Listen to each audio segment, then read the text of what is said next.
You didn't. Oh, the one question: is this Twitter deal going to get closed? Do you think? What are the chances here? Well, I mean, it really depends on a lot of factors here.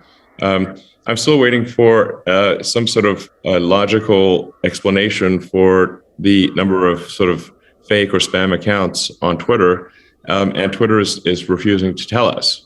So, you know, this just seems like a strange thing. Wait, sorry, are they refusing to tell you, or you don't think they really know? I mean, there's a good chance they may just have no idea. They claim that they do know. Yeah. And they claim that they've got this complex methodology that only they can understand. But the guy who landed two rockets simultaneously when you do the witch's brew, you stir this cauldron, and then you throw the knuckle bones, and double, Cogsworth, toilet trouble. Spell, and then suddenly it comes to you in a dream. I don't know. But there should be some objective way to assert the thing, because this is a material public statement. The threshold issue, yeah. It's a material adverse misstatement. If they in fact have been vociferously claiming less than 5% of fake or spam accounts, but in fact it is 4 or 5 times that number, or perhaps 10 times that number, this is a big deal. It's not this. It's sort of like if you said, okay, I agree to buy your house. You say the house has less than 5% termites. That's an acceptable number. But if it turns out it is 90% termites, that's not okay. It's not the same house. This house is made mostly of termites. Termites leave. Literally, your house will disappear because it's mostly made of termites. So that would obviously just not be appropriate. So in making the Twitter offer, I was obviously reliant upon the truth and accuracy of their public filings. And if those filings are not accurate, it's simply not. It's not. You can't pay the same price for something that is much worse than they claimed. And they say, Elon, life's a negotiation. So at a different price, it might be a totally viable deal. Correct? I mean, it's not out of the question. Okay. But I really would, this is, the more questions I ask, the more my concerns grow. So,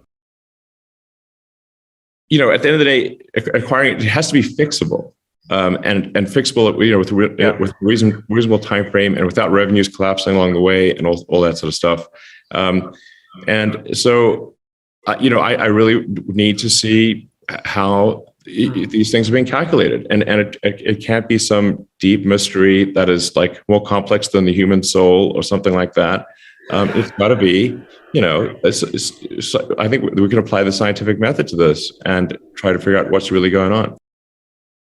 And Twitter's revenue is primarily dependent, I think 70% or some of that order, on brand advertising as opposed to specific purchase advertising. This is a big deal because brand advertising there's not a purchase that results from that. So it's basically, how much mind share, or like basically if you're a big company, how often do they hear your name? It's as opposed to something where you can directly measure the outcome. So that means that they're somewhat going on faith. And if that faith is undermined or reduced because of the reality of the situation coming to the fore, then Tesla's revenue, or Twitter, starts with a T, Twitter's revenue will be significantly impaired. And that's a major problem. Elon, did you have a chance to ask these questions during your negotiation? Like I said, I was reliant upon their public filings. So to the degree that they're public, and this is normal for a public company. If you make a formal filing, that is what investors are relying on, whether they are making an acquisition offer or simply buying some shares. So the accuracy of these filings is important, whether you're buying one share or the whole company. And so if these filings are inaccurate, or if they're sort of potentially blatant, it's a big deal. Elon, do you have a sense of why this has been such a persistent problem for Twitter? Do they not have the technical capabilities to solve the bot problem? Or is it more of like just they've under-prioritized the issue or been unwilling to because potentially there are implications for ad revenue? I don't know. It's sort of speculative at this point. So the worst interpretation would be that they don't want to look too closely at the thing because they might not like the answer. That would be the worst interpretation. I'm not sure what the best interpretation is, but the least bad interpretation would be maybe they thought it was this way, but the way they were doing it was wrong, and they didn't realize they were mistaken and simply weren't paying enough attention. It does seem as though it should be a lot easier to get rid of the bots and spam and trolls than this is not we're not trying to split the atom here, we're not trying to get to the moon, okay? We're just trying to limit the amount of obviously scammy accounts. If it's like Bitcoin giveaway, probably it's a spammer, it does. Maybe, Wait, you're not giving away 100 Bitcoin? I just sent you 10 ETH. If you send me 2 Bitcoin, I'll send you 1 back. All right, that's my. What if I send you 20? Actually, I thought one of the interesting things that came up in your product roadmap, or I guess this was released and people covered it, was the possibility of Twitter becoming kind of a super app with payments included, maybe perhaps even Doge or something. This seems to me, based on your work with David at PayPal, like a pretty brilliant idea. What's the vision there in terms of if you were able to buy it, perhaps at the right price? What would it look like if I could at Jason to at Elon Musk, $10 or something if we were splitting a check or something? Sure. Well, for those that have used WeChat, I think WeChat's actually a good model. If you're in China, it's basically, you kind of live on WeChat. It does everything.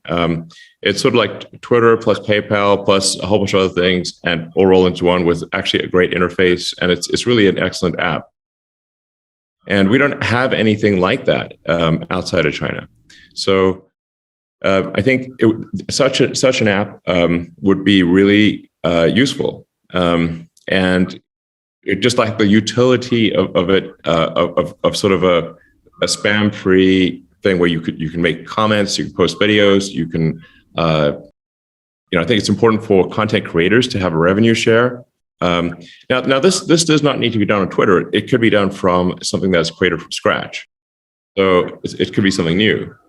So really, but I think this thing needs to exist, whether it is converting Twitter to be the sort of like kind of all-encompassing app that, like I said, everything from digital town square where important ideas are debated, maximally trusted and inclusive, and at a point at which you sort of have a high trust situation, then payments, whether it's crypto or fiat, can make a lot of sense. We just want something that's incredibly useful and that people love using. But it's either convert Twitter to that or start something new. Those are the two. But it does need to happen somehow.